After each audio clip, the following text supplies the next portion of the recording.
Sing, sing, lift up your broken and tormented voice and seek him above. If still there, sing for and to him, the ultimate song of the last Jew who lived, died unburied, and nothing more. The quote I just read is from the poem of the massacred Jewish people that was written by the renowned poet and mourner of the Jewish people, Yitzhak Katzenelson. It is a work of poetry that was composed while the atrocities of the Holocaust were still taking place at Vital camp in France, where he was captivated and imprisoned before being deported to Auschwitz. Furthermore, as if corresponding with Katzenelson, Maurice Blanchot laments, he does not believe in the disaster. One cannot believe in it, whether one lives or dies. Night, white, sleepless night. Such is the disaster, the night lacking darkness, but brightened by no light. As a paraphrase of Rem Koolhaas in Delirious New York, then about Israel-Palestine. How might one write a manifesto about options for peace that would be compatible with what is left of the relations between people after the 7th of October, in an era that is anti-manifesto?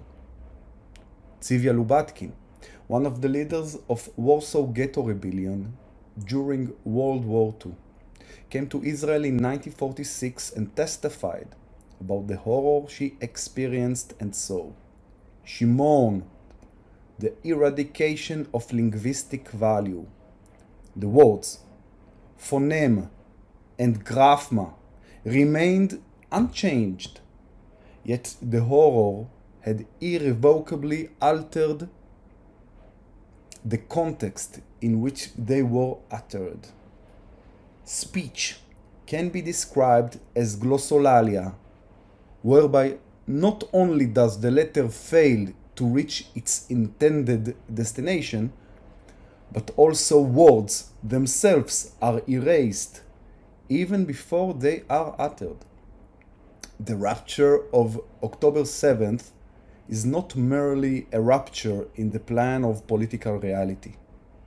There is currently no language that can describe the crisis. Not yet. And without language, there is no face, no intrigue between the self and the other. There is no rapture in the suffocated totality. The aspiration for peace, in like the soft messianism, non-political and non-aggressive messianism, is a regulative desire. It impels towards the fulfillment of justice. The peace that is not yet attained should not deprive those aspirants of the virtues to pursue it, nor should it extinguish hope. Quote again. Even a nation that has been eradicated can be saved. It is a sui generis question whether a relationship that has been irreparably damaged can be saved. Can the pursuit of peace heal the wounds of continuous harm, murder, rape, amputation, taking hostages, and beheadings? It is a question of whether it is possible to aspire to something that goes beyond reality, given that reality has been corrupted by so much disgrace. The concept of forgiveness was extinguished on the 7th of October. Is forgiveness in its entirety now de facto extinct? It is not possible to pursue a non-peace except in the case of an absolute impossibility of making peace. Is that the case now? One can only strive for peace in situations where it seems that reality does not allow for it. Is that the case now? To discuss the possibility of peace in 2024 does not per se imply irresponsible chatter in the prevailing circumstances. Barata, in the context of Israeli society and politics, the brutality of terrorist organizations and the lack of civil resistance to those organizations are of concern. When leftists condemn Israel for its role as an agent of colonialism, while China continues its campaign of economic expansion and the right wing is gaining more and more grounds in parliaments across the globe.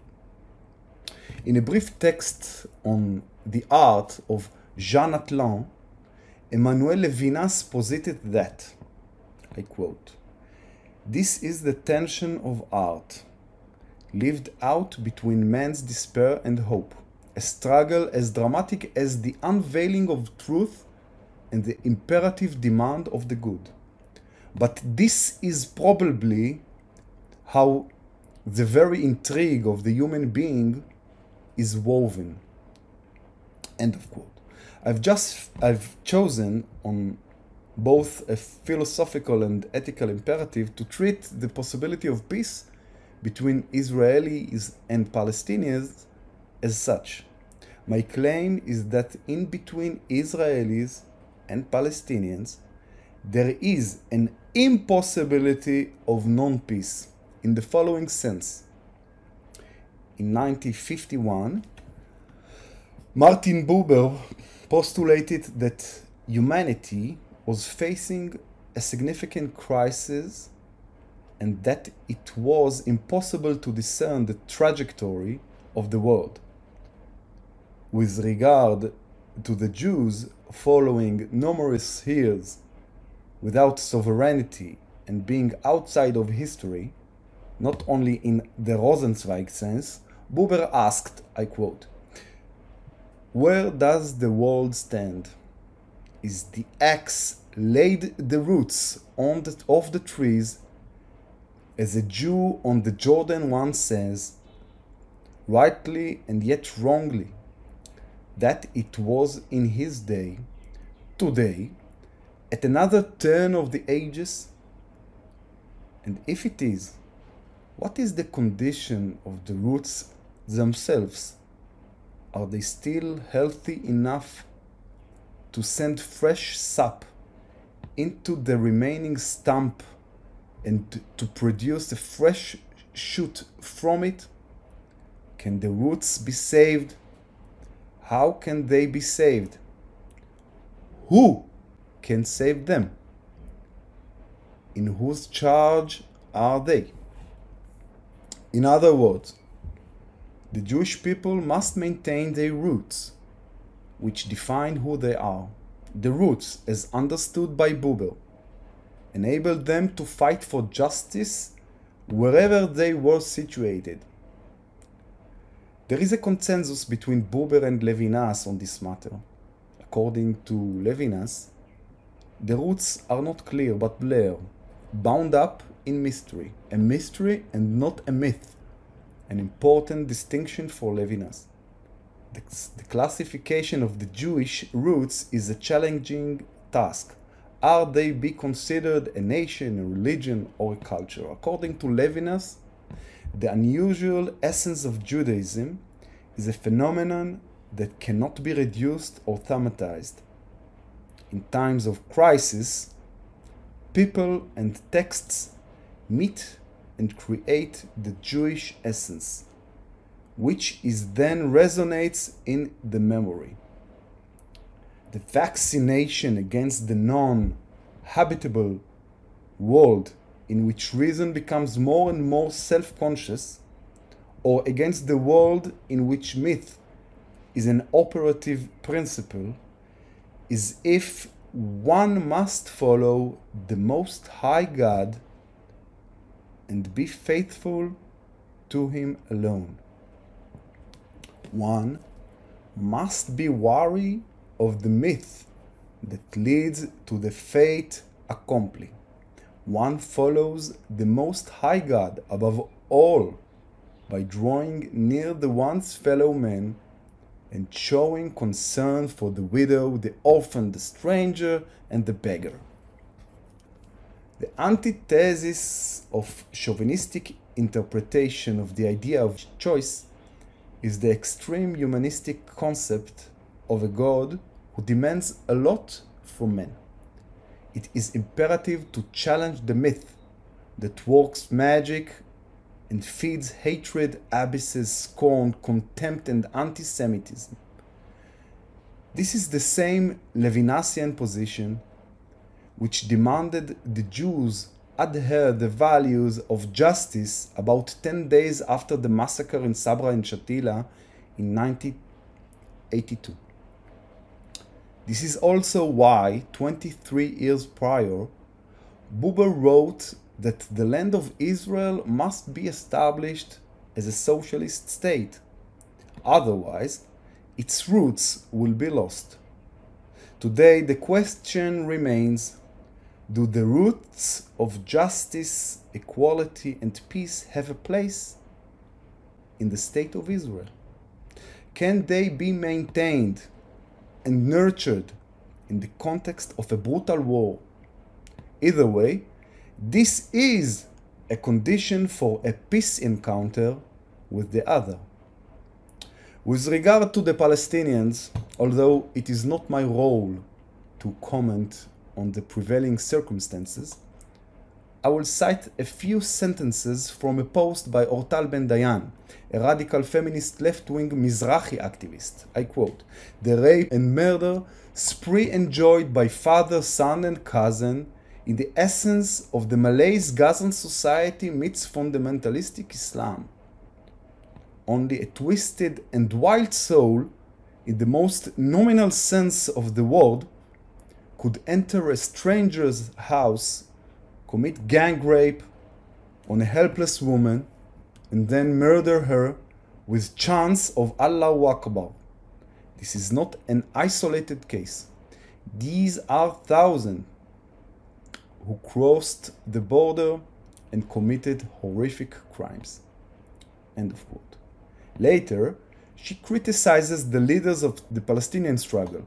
She asks, why didn't anyone ever ask publicly how we got to this situation? How did we allow barbarism to flourish? How is it possible that what is mainly heard is great pride and joy over the murder, rape, and robbery of people of all ages? The condition for peace is the fight against the myth per se, against barbarism and monstrosity that seeks evil and death in every society. It is only then that they will be able to meet and fulfill Buber's political plan. The state of Israel is not a country for two peoples, but rather an Israeli community of communities, communitas communitatum. At the present, the potential of a community of communities may be observed within Israel, where Jews, Druze, Muslim Arabs, Christian Arabs, and Circassians reside. The establishment of an Israeli communitas communitatum is a necessity, as the absence of peace is an impossibility. An interdependence of Israeli Arabs and Israeli Jews. The two groups are interdependent in their collective struggle against evil, against the political messianism, as Gershom Scholem called it, and against the murderous of fundamentalistic Islam. As argued by Zygmunt Bauman at the Rototom Festival in Spain, new forms of life are essential for the development of a good society. Rather than relying on politics alone, we must focus on the creation of new forms of life. Communitas communitatum. This is our soul revolution. It may be perceived as an anarchist utopia, akin to those proposed by Proudhon, Kropotkin, or Gustav Landauer. This is a possibility. As humans, we build on the doubt of the perhaps not possible, and this potentiality may manifest itself as an actual revolution.